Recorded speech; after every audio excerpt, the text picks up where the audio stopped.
माजी की मकबूल फिल्मी जोड़ी रैम्बो और साहिबा के साथ पहली बार रोमानवी मज़ाहिया ड्रामे में उनके बड़े बेटे एहसन अफजल को भी कास्ट कर लिया गया है। जॉन रैम्बो और साहिबा फिल्मों के बाद कई साल से ड्रामों में भी काम करते दिखाई देते हैं और दोनों मुतादिद बार एक साथ भी काम कर चुके हैं। उनके बड़े बेटे एहसन अफजल ने कुछ अरसा कबल ड्रामों के जरिए अदाकारी का आगाज किया था और अब तक वो निस्फ दर्जन के करीब ड्रामों में नजर आ चुके हैं और अब पहली बार एहसन अफजल अपने वालिदैन के साथ आस पास नामी रोमानवी मज़ाहिया ड्रामे में भी नजर आएंगे।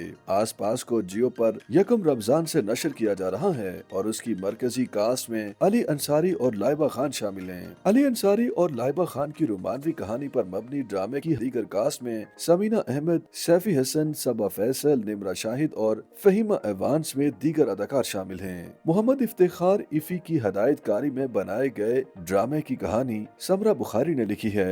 ड्रामे के जारी किए गए टीजर पर शायकीन ने तबसरे करते हुए ड्रामे की कास्ट को सराहा और ख्याल जाहिर किया कि आसपास की कहानी भी अच्छी होगी। ड्रामे के एक टीजर में जॉन रैम्बो, साहिबा और उनके बेटे के किरदारों को भी दिखाया गया है। YouTube पर गूगली न्यूज देखने के लिए youtube.com की सर्च बार में गूगली न्यूज टीवी टाइप करें। गूगली न्यूज के पेज पर सुर्ख रंग के सब्सक्रिप्शन वाले बटन पर क्लिक करना ना भूलिए। YouTube पेज पर अपलोड होने वाली वीडियोस से बाखबर रहने के लिए बेल आइकन पर क्लिक कीजिए। आपको हर नई वीडियो के बारे में नोटिफिकेशन मौसूल हो जाएगा।